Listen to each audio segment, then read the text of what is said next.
जय। अरे वाह। मैं लगभग 2 साल पहले जब सिटीजनशिप अमेंडमेंट एक्ट आया था ना अपने देश में, तो हमने उस समय एक मोनो एक्ट बनाया था और यही सभाखंड में एक कार्यक्रम हुआ था। उस समय जो ऊर्जा थी वही ऊर्जा मुझे आज भी दिख रही है। तो मैं बहुत प्रसन्न हूँ। कई कॉलेजों में जाना होता है, लेकिन कहने की होता है, कॉलेज की इमेज होती है, नाम होता है, सबको वहाँ पढ़ना होता है, लेकिन मुझे कहते हुए आनंद और गर्व होता है कि सूरत की अच्छी 3 कॉलेजों के नाम निकाले जाए तो उन 3 नामों में अपनी कॉलेज का नाम आएगा।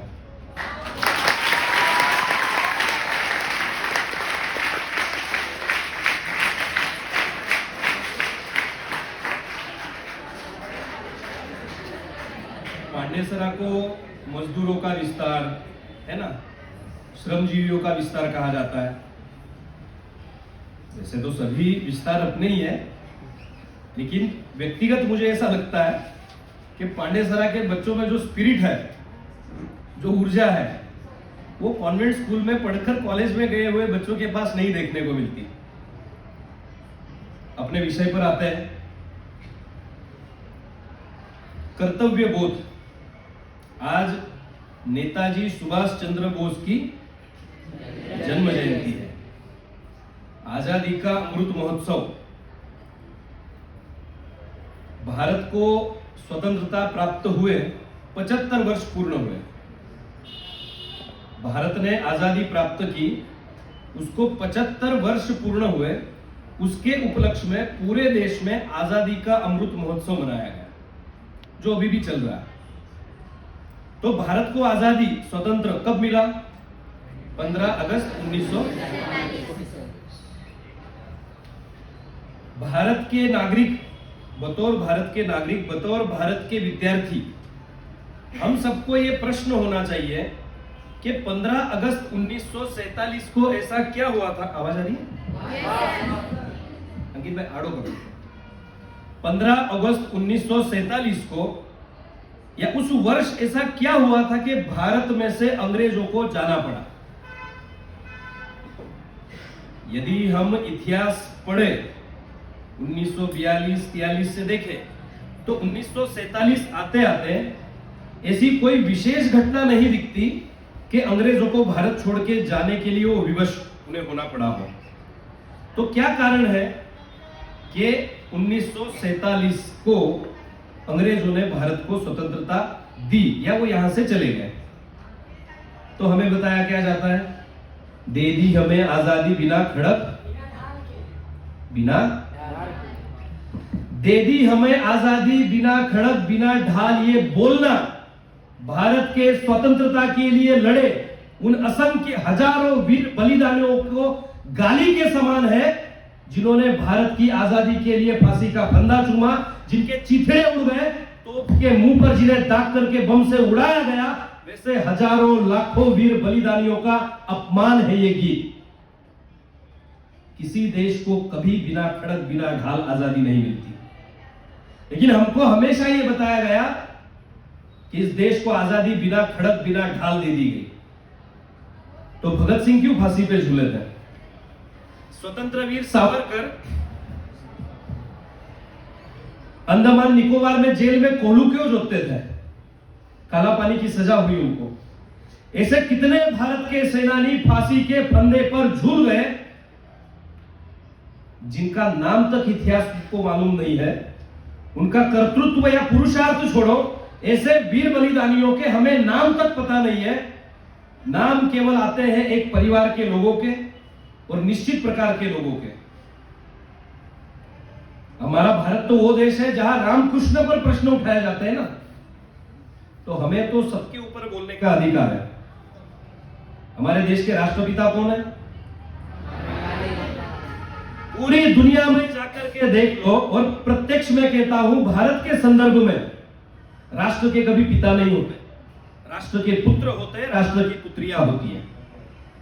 लेकिन हमें बताया गया कि गांधी जी भारत के, अगर उन्हें राष्ट्रपिता कहना ही है तो उन्हें पाकिस्तान का राष्ट्रपिता कहना चाहिए। पाकिस्तान को उन्होंने जन्म दिया है, भारत तो अजन्मा है।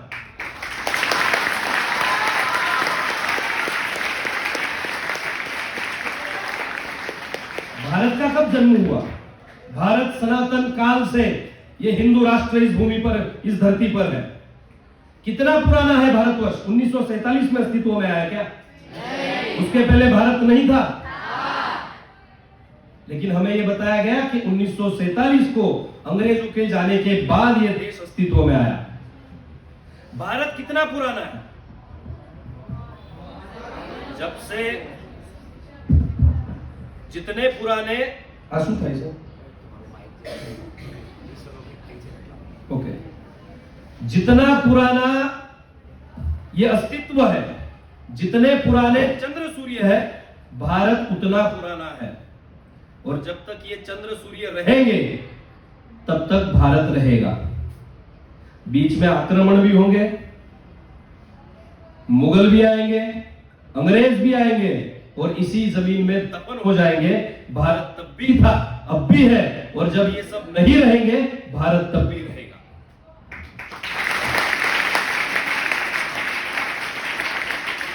अब बात करते हैं भारत को स्वतंत्र किसने प्राप्त करके दिया? कि भारत को आजादी कांग्रेस ने दिलाई। जो हमारी लड़ाई थी, शांति की लड़ाई, बिना हथियारों की लड़ाई, उससे भारत को आजादी मिली, उसका कुछ योगदान रहा होगा। लेकिन इसका यह अर्थ नहीं है कि जिन्होंने भारत की आजादी के लिए अपना सर्वस्व न्यौछावर कर दिया उनका कोई मोल नहीं है। जब भारत आजाद हुआ तब ब्रिटेन के प्रधानमंत्री थे एटली। 1941 से लेकर के आगे के समय में उन्होंने ब्रिटेन का नेतृत्व किया 51 तक। 1956 को वो भारत आए और हमारे यहां के एक एक्टिंग गवर्नर ने उनसे प्रश्न पूछा कि आप तो विश्व युद्ध जीत चुके थे, कांग्रेस का जो क्विट इंडिया मूवमेंट था वो 42-43 तक आते आते निष्फल हो गया था, वैश्विक स्थिति भी आपकी ठीक थी, भारत में उस प्रकार का कोई जन आंदोलन दिख नहीं रहा था, जो आंदोलन था वो खत्म हो रहा था, हो चुका था, तो आपने भारत क्यों छोड़ा? तो जिसने इंडियन इंडिपेंडेंट एक्ट के ऊपर जिसके हस्ताक्षर है, कि जिसके हस्ताक्षर से हमारे यहां सत्तांतरण हुआ है, ऐसे जिस ब्रिटेन के प्रधानमंत्री के हस्ताक्षर है, उस एटली ने कहा भारत को हमें आजादी देनी पड़ी या भारत से हमको जाना पड़ा, उसका एकमात्र कारण है नेताजी सुभाष चंद्र बोस।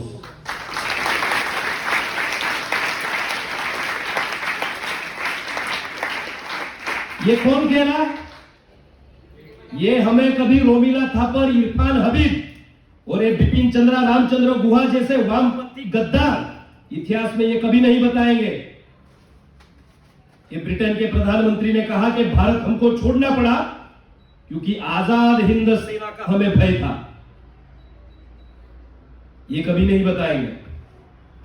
क्यों नहीं बताएंगे? क्योंकि उन्हें महिमा मंडन करना है नेहरू गांधी का। उनका महिमा मंडन करें, हमें उससे कोई आपत्ति नहीं है, लेकिन जिन्होंने इस राष्ट्र के लिए आजीवन संघर्ष किया, विदेशों में घूम घूम कर भारत की स्वतंत्रता के लिए सेना बनाने के लिए प्रयत्न किया, उनका योगदान का कहीं उल्लेख नहीं करना चाहिए। और उन्हीं गवर्नर ने जब एटली को पूछा कि आप ये कह रहे हो कि आजाद हिंद सेना, इंडियन नेशनल आर्मी, उसके बारे में आप कह रहे हैं कि उनकी वजह से हमें भारत छोड़ना पड़ा, तो कांग्रेस का क्या, गांधी जी का क्या, उनका कितना प्रभाव था?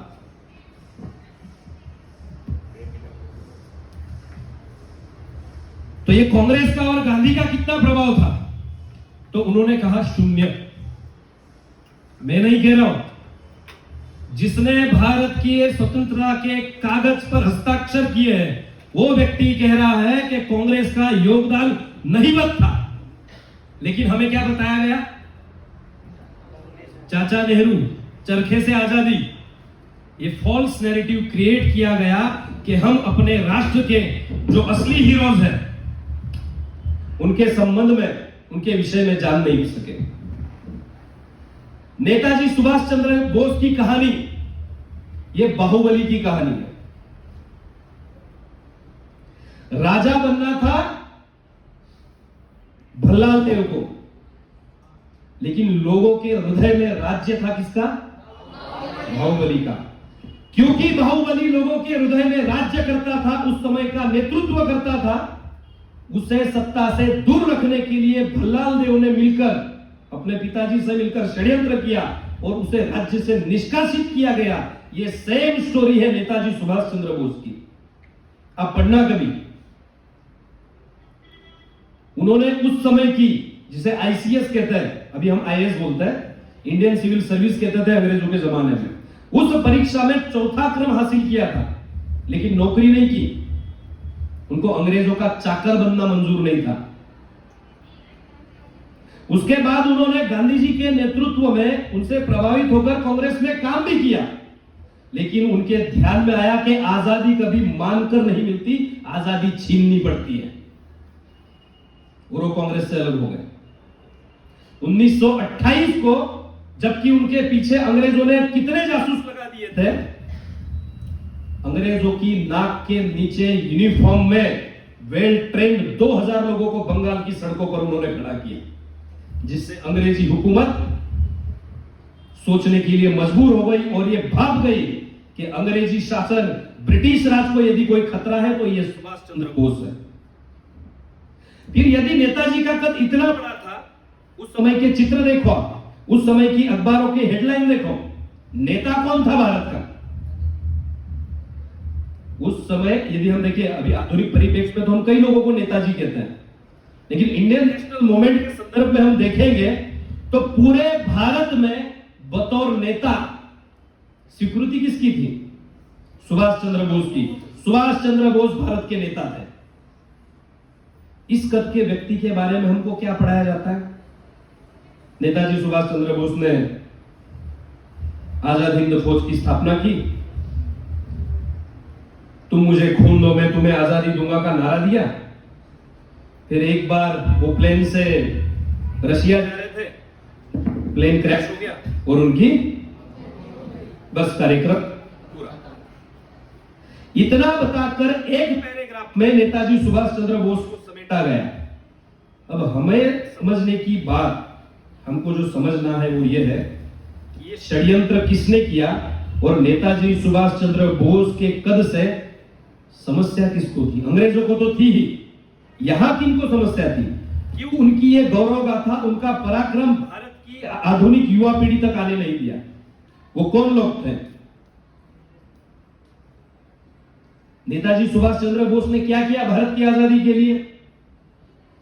उन्होंने उस समय की वैश्विक परिस्थिति का लाभ उठाकर उस स्थिति को भारत के अनुरूप, अनुकूल किस प्रकार किया जा सके, और वर्ल्ड वार की जो उस समय की स्थिति थी, विश्व जो दो हिस्सों में बटा था, उसका यूज भारत के लिए कैसे किया जा सके, उसके लिए उन्होंने सारे प्रयत्न किए।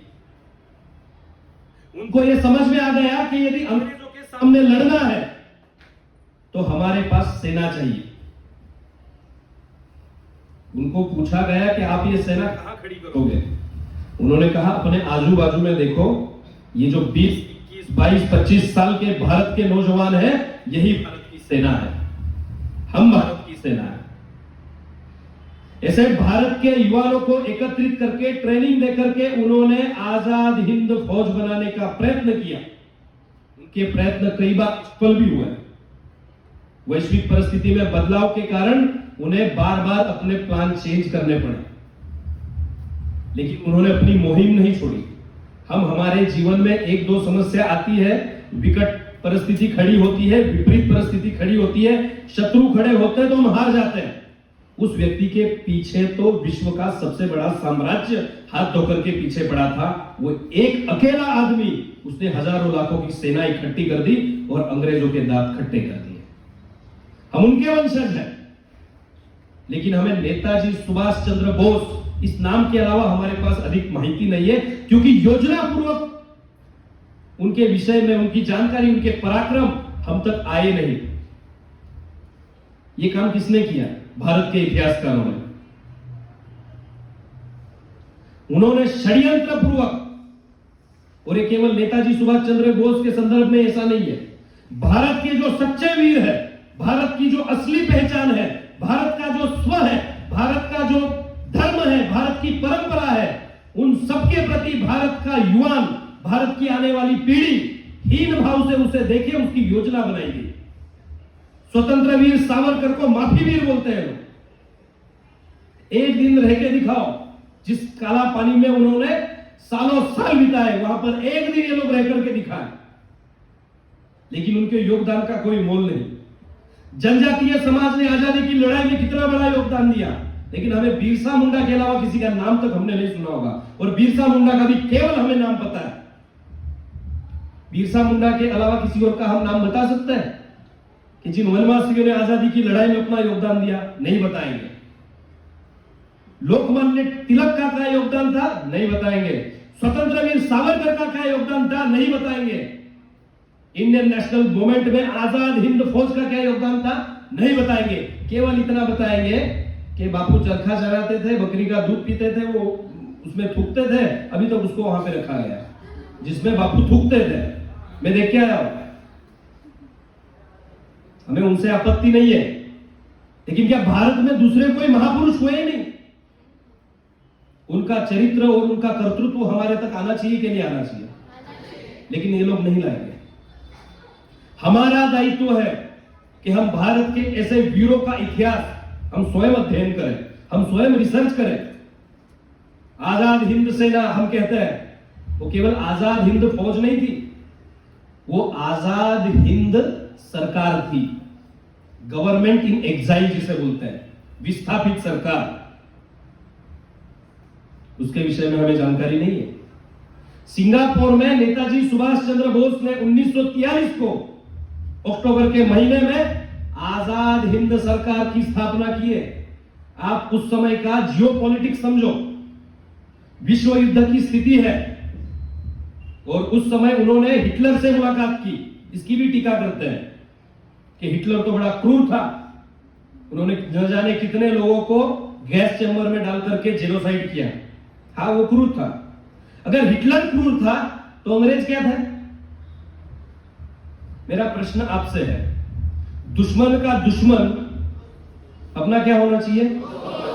दोस्त होना चाहिए ना। तो इसीलिए नेताजी सुभाष चंद्र बोस ने अंग्रेजों का जो दुश्मन था, वो चाहे बुरा हो, अपने उपयोगी हो सकता है ना, उसके साथ भेंट की और उसको कहा कि आपने अंग्रेजों की तरफ से जो भारतीय सैनिक लड़ रहे थे, उन्हें आपने कैद किया है, बंदी बनाया है। ऐसे 3 से 4 लाख सैनिकों को रिहा करो, मैं उनको अंग्रेजों के विरुद्ध लड़ने के लिए ट्रेनिंग दूंगा। इसमें आपका भी लाभ है और हमारा भी लाभ है। ऐसे 4 लाख सैनिकों को हिटलर के पास से मुक्त कराकर उन्होंने आजाद हिंद सेना में भर्ती करवाया। नेताजी सुभाष चंद्र बोस का प्लान क्या था कि जापान, जर्मनी और भारत के युवाओं की सेना बनाकर, जापान की मदद लेकर के, जर्मनी की मदद लेकर के, भारत की उस समय की जो ब्रिटिश शासन था, ब्रिटिश सरकार थी, उसके ऊपर हमला करना और उन्हें यहां से भगाना। आजादी मांग के, भीख मांग के मिलती है क्या? इसलिए उन्होंने कहा कि भारत के युवाओं में, भारत की सेना में वो सामर्थ्य है कि हम अंग्रेजों को मार के भगा सकते हैं। आजीवन उसके लिए उन्होंने प्रयत्न किया। हिटलर को मिलना पड़ा तो हिटलर को मिले, जापान के नेताओं को मिलना पड़ा तो जापान के नेताओं को मिले। सावरकर के साथ उनकी भेंट हुई थी, सावरकर से उन्हें प्रेरणा मिली। सावरकर ने कहा, यदि अंग्रेजों से हमको लड़ना है तो हमारे पास अपनी सेना हमें चाहिए। लेकिन एक कार्य भारत में संभव नहीं था, इसलिए उन्होंने भारत के बाहर भारत की सेना बनाई, और सेना बनाने के बाद सरकार बनाई। और वो केवल नाम की सरकार नहीं थी, उसके जैसे अभी मंत्रालय होते हैं वैसे मंत्रालय थे, मुद्रा थी, और उस समय के 9 देशों ने उस सरकार को मान्यता दी थी, जिसमें जापान, ब्रिटेन, इटली, ऐसे कई देश शामिल हैं, चीन भी शामिल है। सरकार थी, सरकार की मुद्रा थी, सरकार का प्रधानमंत्री था, सरकार का वित्त मंत्री था। उस सरकार के विषय में हमको एक लाइन भी कहीं सुनाई दी क्या? कहीं पढ़ने में आया क्या? ये भूल गए, ऐसा हुआ होगा, लिखना भूल गए। योजना पूर्वक उन्हें दूर रखा गया। और हमें यह भी समझना चाहिए, जब नेताजी सुभाष चंद्र बोस ने कहा कि हम भारत की, ध्यान से सुना है वाक्य, कि हम भारत की इस ब्रिटिश सरकार के ऊपर आजाद हिंद फौज आक्रमण करेगी, दिल्ली पर चढ़ाई करेगी, तब इन्हीं विजनरी जो बाद में प्रधानमंत्री बने, उस नेहरू ने कहा कि यदि नेताजी सुभाष चंद्र बोस भारत की ब्रिटिश सरकार पर हमला करते हैं तो सबसे पहले मैं तलवार लेके खड़ा होऊंगा। किसके विरुद्ध? सुभाष चंद्र बोस के विरुद्ध। और किसके फेवर में? उनके संबंध में हम पढ़ते, चाचा नेहरू को बच्चे बड़े पसंद थे, यहां गुलाब लगाते थे, लंदन कपड़े धोने जाते थे, सिगरेट आती थी उनकी कहीं से, माउंटबेटन के साथ भारत की आजादी की लड़ाई लड़ते थे, एडविना। हमें पढ़ना चाहिए उनके विषय में। इस प्रकार की बातें उनके विषय में फैलाई गई, नेताजी सुभाष चंद्र बोस का महिमा मंडन न हो पाए, उनके सच्चे इतिहास को लोग जान नहीं पाए, इसके लिए सारे प्रयत्न किए गए, क्योंकि सबको पता था यदि नेताजी सुभाष चंद्र बोस रहेंगे तो भारत के पहले प्रधानमंत्री भी, स्वतंत्र भारत के पहले प्रधानमंत्री भी नेताजी सुभाष चंद्र बोस बनेंगे। उन्होंने महात्मा गांधी का जो कैंडिडेट था 1938-39 के कांग्रेस के अध्यक्ष के चुनाव में, महात्मा गांधी ने नेताजी सुभाष चंद्र बोस के विरुद्ध जो कैंडिडेट खड़ा किया, उसके लिए प्रचार किया, फिर भी नेताजी सुभाष चंद्र बोस चुनाव जीते। उस व्यक्ति की लोकप्रियता क्या होगी आप जरा सोचो। लेकिन हमको नहीं बताया गया। नेताजी सुभाष चंद्र बोस के आने से नेहरू के हित संबंध धोखे में आ रहे थे। नेताजी के मृत्यु के संबंध में भी बहुत सारी बातें हैं। उनकी 45 में ही मृत्यु हुई या नहीं, इस पर प्रश्न है। लेकिन जो घटनाक्रम है, नेताजी सुभाष चंद्र बोस 1945 के प्लेन क्रैश में मरे, ऐसा उन्होंने पूरी दुनिया को दिखाया, क्योंकि नेताजी चाहते थे कि दुनिया यह समझे कि नेताजी अब नहीं रहे। उसके बाद जिन परिस्थितियों ने आकार लिया, शायद वो नहीं कर पाए। हिरोशिमा नागासाकी पर ब्रिटेन ने अणुबॉम्ब का विस्फोट किया, फिर जापान ने सपोर्ट खींच लिया। इतनी विपरीत परिस्थितियों में भी उन्होंने कभी अपना धैर्य नहीं खोया और सतत अंग्रेजी शासन के विरुद्ध लड़ते रहे। ऐसे नेताजी का इतिहास, उनका चरित्र हम तक किसी किताबों में नहीं हमें पढ़ने मिला है, क्योंकि हमारी इतिहास की किताबें लिखी कहां गई है। हम इतिहास जो पढ़ते हैं वो जरा पता करो वो लिखा किसने। वो वामपंथी इतिहासकारों द्वारा लिखित हमारा इतिहास है, जो भारत विरोधी है, जो धर्म विरोधी है, ऐसे लोगों द्वारा लिखा गया इतिहास है। जो भारत विरोधी है वो भारत के गौरव को कभी भारत के युवाओं के सामने आने देंगे क्या? कभी नहीं आने देंगे। वो लोग तो ये कहते हैं कि अंग्रेजों के भारत में आने से भारत में शिक्षा आई, अंग्रेजों के भारत में आने से भारत में ट्रेन पटरी आई, अंग्रेजों के भारत में आने से भारत सिविलाइज हुआ। उसके पहले हम अनसिविलाइज थे, उनके पहले हम अनपढ़ लोग थे। अंग्रेज आए और हमको उन्होंने पढ़ना लिखना सिखाया। जिनको खुद कपड़े पहनने की अकल नहीं थी 500,000 साल पहले, उन्होंने हमको सिविलाइज किया। भारत किसने बनाया? तो भारत अंग्रेजों ने बनाया। उसके पहले तो भारत एक देश था ही नहीं, भारत तो अलग अलग रजवाड़े थे। ऐसा ही कहते हैं ना। भारत को किसने बनाया? भारत को यही कहते हैं ना कि अंग्रेजों को जाने के बाद जो राष्ट्रीय एकीकरण हुआ, उसके बाद भारत बना। भारत अंग्रेजों ने नहीं बनाया। भारत किसने बनाया? हिमालय समारभ्यम यावत इंदु सरोवरम तद्देव निर्मित देश हिंदुस्तान प्रचक्षते। देव निर्मित देश, यदि भारत को किसी ने बनाया है तो देव और ऋषियों के तप ने बनाया, अंग्रेजों ने नहीं बनाया। लेकिन हमारे दिमाग पे नैरेटिव बिठाए गए। क्यों ये हमारे दिमाग में नैरेटिव बिठाए गए? हमारे राष्ट्रीय चरित्र को, राष्ट्रीय महापुरुषों को हम तक क्यों नहीं आने दिया? ऐसे ही कुछ तो योजना रही होगी। वो योजना क्या है हमको समझना चाहिए। नेताजी सुभाष चंद्र बोस की जन्म जयंती पर, और जब हमारा भारत देश आजादी का अमृत महोत्सव मना रहा है, और अगले 25 वर्ष, मतलब जब भारत आजादी के 100 वर्ष मनाएगा, इस 25 वर्ष के कालखंड को अमृत काल हम कहते हैं। उस अमृत काल में भारत के युवाओं का दायित्व है कि भारत की असली बातें, भारत का असली दर्शन, भारत का असली इतिहास, भारत का स्व विश्व के सामने आए।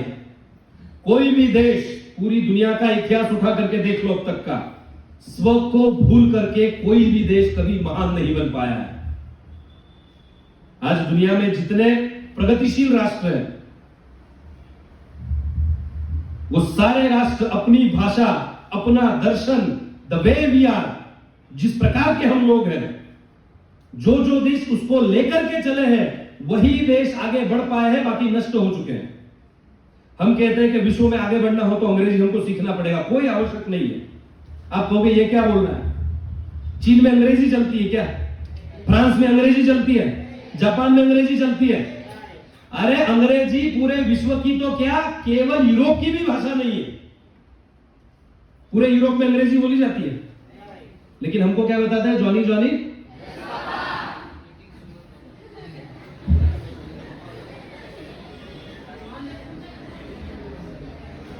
रास्ते पर यदि 70-75 वर्ष का कोई बूढ़ा व्यक्ति दाढ़ी बढ़ाए हुए जा रहा हो, तो बच्चा अपने माँ बाप को क्या बोलता है? सेंटा क्लॉज आ रहा है, क्या बोलता है ना? ये हमारी संस्कृति को बदलने के षड्यंत्र है।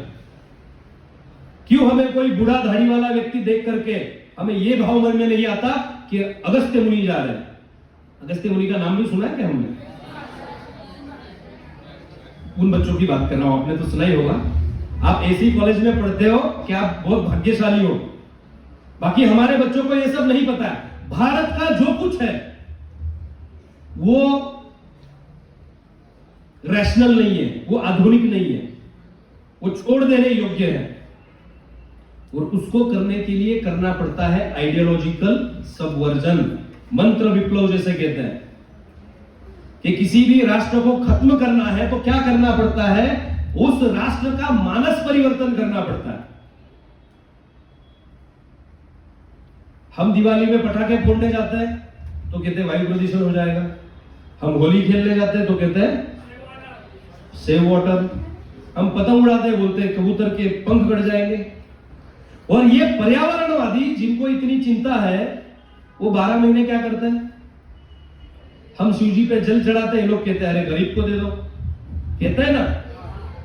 ऐसा कहने वाले की पिक्चर की टिकट 400 रुपया होती है।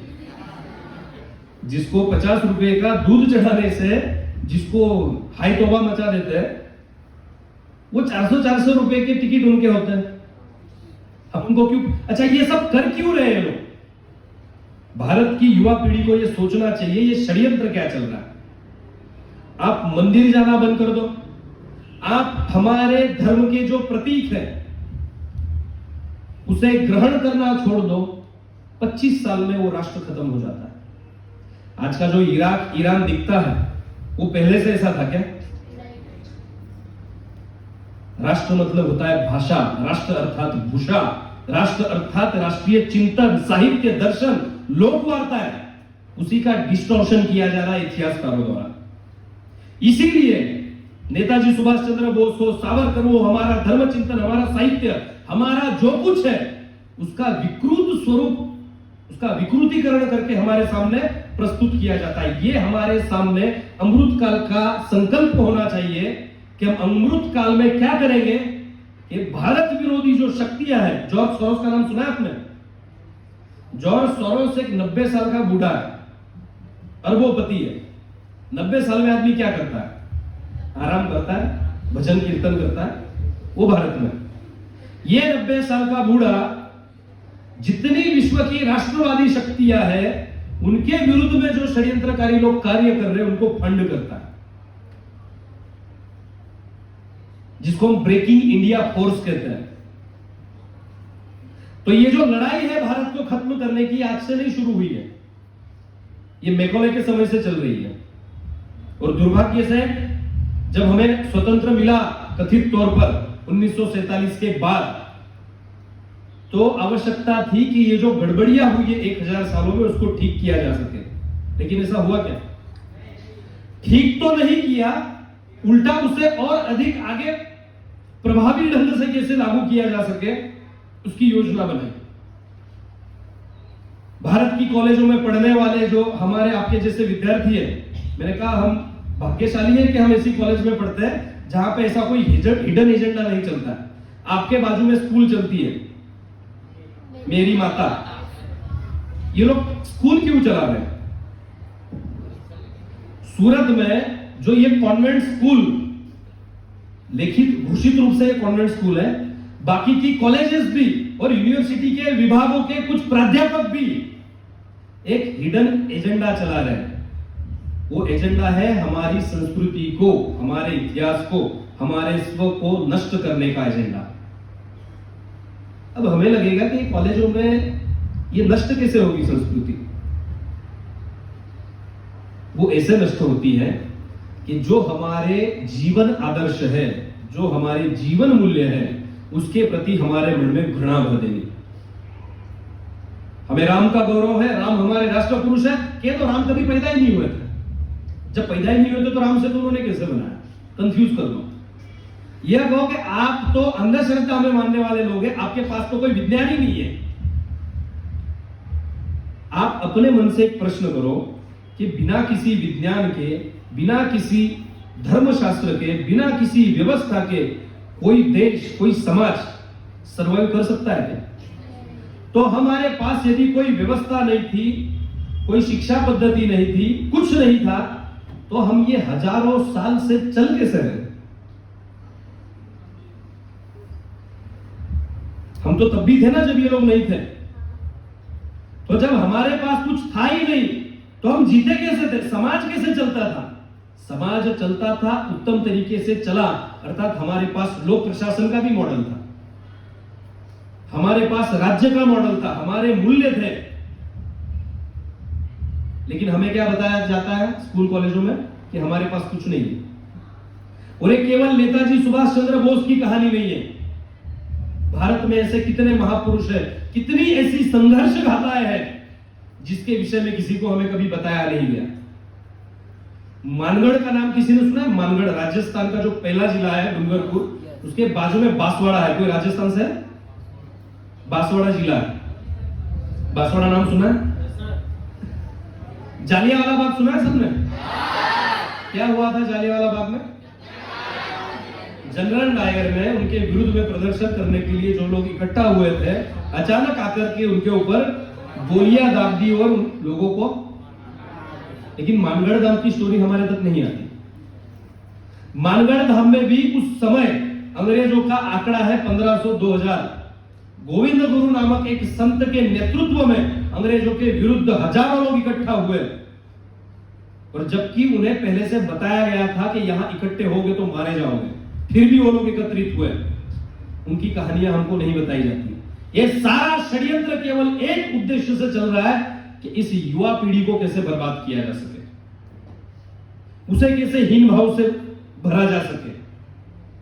मैं हमेशा कहता हूं, तमिल, मराठी, गुजराती, भोजपुरी बोलने वाला, गांव में रहने वाला, धोती पहनने वाला, अंग्रेजी नहीं पढ़ सकने वाला, जो हमारे टर्मिनोलॉजिस्ट है उसको नहीं समझने वाला देहाती आदमी हमें अपने से कम श्रेष्ठ लगता है ना? हमें मतलब हमें नहीं, जनरली ये माहौल है ना। मुझे लिट्टी चोखा पसंद है, ऐसा बोलने के लिए हमें शर्म आती है ना, चार मित्रों में मिलकर के। आपको नहीं आती क्योंकि आप यहां पढ़ रहे हो। माहौल ये है कि मैं चार लोगों के बीच बता नहीं सकता कि मुझे पिज्जा पसंद नहीं है। क्यों पिज्जा पसंद नहीं है? क्या गुंडा बनेगा? अगर मैं मैकडॉनल्ड में जाके पिज्जा नहीं खाता तो मुझे जीने का अधिकार ही नहीं है। इस प्रकार का माहौल बनाया गया है।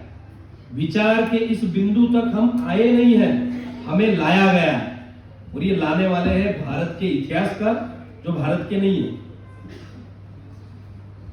इस बिंदु तक लाने वाला है बॉलीवुड, चारों तरफ से आक्रमण करता हुआ मीडिया, इसके बीच में हम खड़े हैं। लेकिन 1000 साल से लड़ रहे ना हम। विदेशी आक्रमण भारत में 1000 वर्ष से हो रहा है। कितने हजार वर्षों से? हम लड़े ना। पहले आचार्य चाणक्य लड़े, पृथ्वीराज चौहान लड़े, छत्रपति शिवाजी लड़े, गुरु गोविंद सिंह लड़े, गोविंद गुरु लड़े, बाजीराव पेशवा लड़े, वीर सावरकर लड़े, झुके क्या? तो 1000 साल तक लड़ रहे हैं। 1000 साल से भारत इस विदेशी शक्तियों का सामना कर रहा है, 1000 साल से लड़ रहा है, 1000 साल और लड़ेगा, लेकिन झुकेगा नहीं।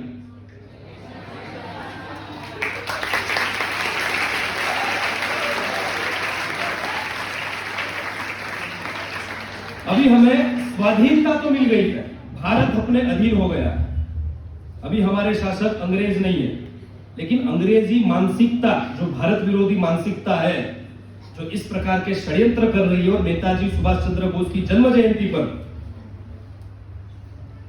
हमें यह संकल्प लेना चाहिए कि इस अमृत काल में हम जो औपनिवेशिक मानसिकता है उससे स्वयं को मुक्त करेंगे। औपनिवेशिक मानसिकता क्या है?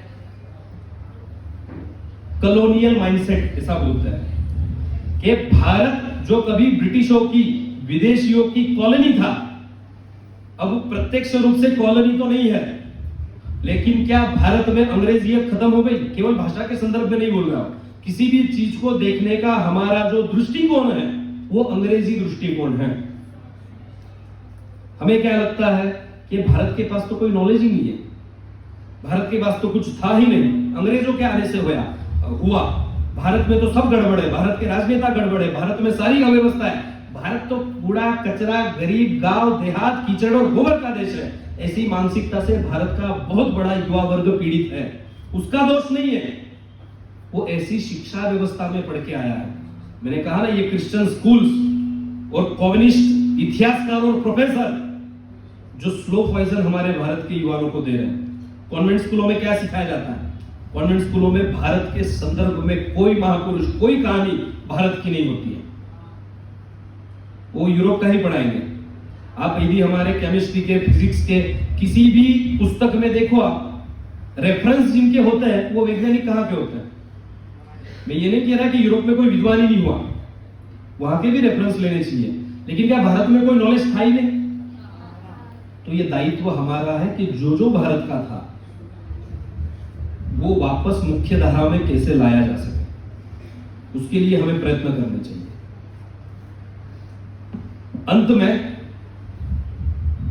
मैं कहना चाहता हूं कि अमृत महोत्सव में हम सब एक संकल्प करेंगे कि हम भारत को उसका खोया हुआ गौरव प्राप्त करने के लिए मैं क्या कर सकता हूं, हम 4 लोग मिलकर के क्या कर सकते हैं, हम बतौर एक संस्था क्या कर सकते हैं। ऐसा कहते हैं कि किसी भी राष्ट्र के युवा, 4 युवा इकट्ठे होकर के जिस विषय पे चर्चा करते हैं वो उस देश की नियति बनती है।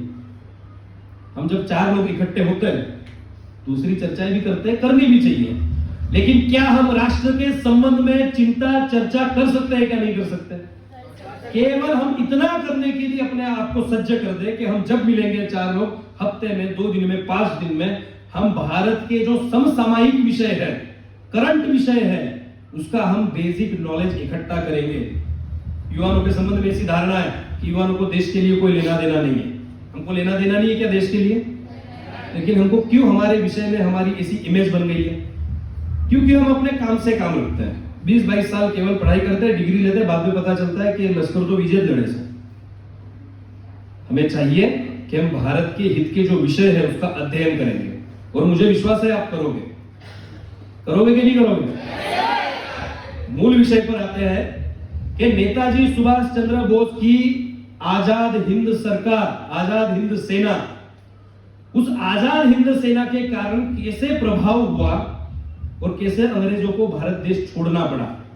45 के बाद तो नेताजी सुभाष चंद्र बोस गुमनामी में चले गए, या पता नहीं उनका क्या हुआ, वो कहां थे, उनकी क्या योजनाएं थी, उसके विषय में भी ऑथेंटिक जानकारी नहीं है। लेकिन जो घटनाक्रम है वो देखते हुए इतना निश्चित है कि 45 के प्लेन क्रैश में नेताजी का देहांत नहीं हुआ था। उसके बाद देश में क्या हुआ? भारत की सेनाओं में, मतलब जो उस समय की अंग्रेज सेना थी, उसमें जो भारतीय सैनिक थे उन्होंने विद्रोह कर दिया। 25,000 से ज्यादा सैनिकों ने, मतलब नेताजी का जो घटना हुई उस घटना से इतना विद्रोह और असंतोष, आक्रोश सेना के बीच आया कि उन्होंने म्यूटिनी कर दी। वो चाहे एयरफोर्स हो, जिसे रॉयल एयरफोर्स कहते हैं या रॉयल नेवी कहते हैं, उसके सैनिकों ने अंग्रेजों के साथ खड़ा होने से इनकार कर दिया, जो अब तक गांधी और नेहरू की नीति के कारण अंग्रेजों के साथ खड़े थे। गांधी जी ने क्या कहा कि अहिंसा परमो धर्म। भारत के लोगों को यही बताया। भगत सिंह की फांसी के समय भी वो रुकवा सकते थे, लेकिन नहीं रुकाया, ये कहते हुए कि हिंसा का मार्ग देश को बर्बाद कर देगा। मतलब गांधी जी अहिंसा के पुजारी थे। तो इसी पुजारी ने भारत के युवाओं को वर्ल्ड वॉर 1 में अंग्रेजों की सेना में भर्ती होकर के विश्व युद्धों में अंग्रेजों के फेवर में लड़ने के लिए क्यों कहा? भारत देश के लिए, अपनी मातृभूमि के लिए लड़ना, शस्त्र उठाना, आतताइयों को भगाना पाप है। अहिंसा के विरोध में है। मातृभूमि के लिए नहीं लड़ना चाहिए, हिंसा नहीं करनी चाहिए, एक गाल पे थप्पड़ मारे तो दूसरा आगे करना चाहिए। यदि ये गांधी जी का चिंतन था तो फिर उन्होंने भारत के युवाओं को अंग्रेजों की सेना में भर्ती होकर के वहां यूरोपीय देशों में मरने के लिए क्यों छोड़ा? प्रश्न नहीं पूछना चाहिए। 74,000 भारतीय सैनिक मरे हैं जो अंग्रेजों की तरफ से लड़ रहे थे। तो सुभाष बाबू का यह कहना था कि यही शक्ति जो अंग्रेजों के लिए हम उपयोग कर रहे हैं, उसी शक्ति को मातृभूमि की स्वतंत्रता के लिए हम क्यों ना उपयोग करें। उसी भारतीय सेना ने, आजाद हिंद सेना ने, जो भारत की सेना थी, और आपको मुझे बताते हुए आनंद होता है कि आज जिसे अंडमान निकोबार कहते हैं, वहीं पे सुभाष चंद्र बोस ने भारत का ध्वज लहराया था 1947 के पहले। तो भारत के पहले, देखो परिवर्तन कैसे होता है, पुस्तकों में जब आना होगा आएगा। क्या आज से हम सब लोग ये संकल्प कर सकते हैं उनकी जन्म जयंती पर कि यदि हमें कोई पूछे कि भारत के प्रथम प्रधानमंत्री कौन थे, तो हम नाम ले नेताजी सुभाष चंद्र। हम कहेंगे कि नहीं कहेंगे? भारत के पहले प्रधानमंत्री कौन थे? ये गर्व के साथ हमें खड़ा होना है। और उन्हीं की सेना ने जब म्यूटिनी की, तब अंग्रेजों ने यह भाप लिया कि हम जिनके दम पर लड़ रहे हैं। अंग्रेजों की सेना में अंग्रेज कितने थे भारत में? 30 से 40,000 अंग्रेज थे, बाकी सब भारतीय थे। नेताजी के साथ जो घटना हुई, उसके आक्रोश के बाद भारत के सैनिकों ने विद्रोह किया और उनकी परिस्थिति भी वर्ल्ड वॉर में खराब हो गई थी, इसलिए उनको यहां से जाना पड़ा। बिना खड़क, बिना ढाल और चरखा फेंक के नहीं मारा था। समझ में आया? तो हमें यह समझना है कि भारत को स्वतंत्रता दिलाने के लिए भारत के सभी समाज के, भारत के सभी भूभाग के, भारत के सभी क्षेत्रों और प्रदेशों से लोग आगे आए हैं। कोई ऐसा एक भी गांव भारत में नहीं है जहां पे अंग्रेजों के विरुद्ध में किसी ने पत्थर न उछाला हो। योगदान कम ज्यादा हो सकता है, लेकिन भारत की आजादी में योगदान किसका है? तो भारत की आजादी में उस समय के हर भारतीय का योगदान है। ये लोग कहते हैं आपके घर में से तो कोई कुत्ता भी नहीं था, उन पर ऐसा आरोप लगाते हैं। और इनको तो कभी जेल भी नहीं हुई थी, और जेल हुई थी तो वो 5 स्टार होटल से अच्छी जेल होती थी इनकी। तो भारत के असली इतिहास के प्रति हमें जागृत होना है। भारत का असली इतिहास हम लोगों तक कैसे ला सके, ये संकल्प हमें करना है। और भारत के हित में हम क्या क्या शोध कर सकते हैं, छोटी छोटी चीजें कैसे बाहर ला सकते हैं। अभी तो सोशल मीडिया का टाइम है, हम बहुत सारी पोस्ट करते हैं, लेकिन ऐसे विषयों पर छोटी छोटी चीजें हम सामने रख सकते हैं या नहीं रख सकते। आजाद हिंद सेना के 24,000 आजाद हिंद सेना के सैनिकों को अंग्रेजों द्वारा फांसी दी गई है। क्या बिना खड़क, बिना ढाल बोलने से इन 24,000 सैनिकों का अपमान नहीं होता? होता है ना? अपमान नहीं, उनको ये गाली है। आप उस समय का देखो, अंग्रेजों के ऐसे ऐसे अत्याचार अंग्रेज करते थे, तोप के मुंह से बांध के उड़ा देते थे, लोगों को चीथड़े भी नसीब नहीं होते थे। भगत सिंह के 25 से ज्यादा टुकड़े करके फेंक दिए थे। और अंग्रेजों के पास उस समय लोगों को मारने के यंत्र थे, अभी भी उन्होंने म्यूजियम में रखे हैं। देखो गौरव कितना है उनका। वो यंत्र क्या थे कि किसी जो उनका विरोध कर रहा है, ऐसे किसी भारतीय या दूसरे भी लोगों को उन्हें मारना है, तो केवल गोली से मार देते थे या फांसी देते थे, इतना नहीं था। कुछ मशीन ऐसी है, आप नेट पे सर्च करोगे आपको मिल जाएगी, उसको क्रूसेड मशीन ऐसा कुछ बोलते हैं। व्यक्ति की पेट से एक आतड़ी निकाल देने की, एक वो मशीन में उसको प्लग कर देने का या उसमें फिट कर देना, फिर वो मशीन धीमे धीमे चलेगी 2 दिन तक, और 2 दिन तक उस व्यक्ति की आंतड़ियां धीमे धीमे धीमे बाहर निकलेगी। और ऐसे अंग्रेजों के विरुद्ध ऐसे कितने लोग मरे हैं, उसका हमारे इतिहास के पास कोई डेटा नहीं है। और डेटा नहीं है तो डेटा आ सकता है, लेकिन अब तक ऐसी सरकारें देश में रही कि जिनको इसमें इंटरेस्ट नहीं था और योजना पूर्वक इन बलिदानों को उन्होंने दबाया। लेकिन निराश होने की आवश्यकता नहीं है। अब भारत में परिवर्तन हो रहा है और जो चीजें होनी चाहिए वो हम सब मिलकर के करेंगे ना। नेताजी कर सकते हैं तो हम भी कर ही सकते हैं ना। भारत माता की धन्यवाद।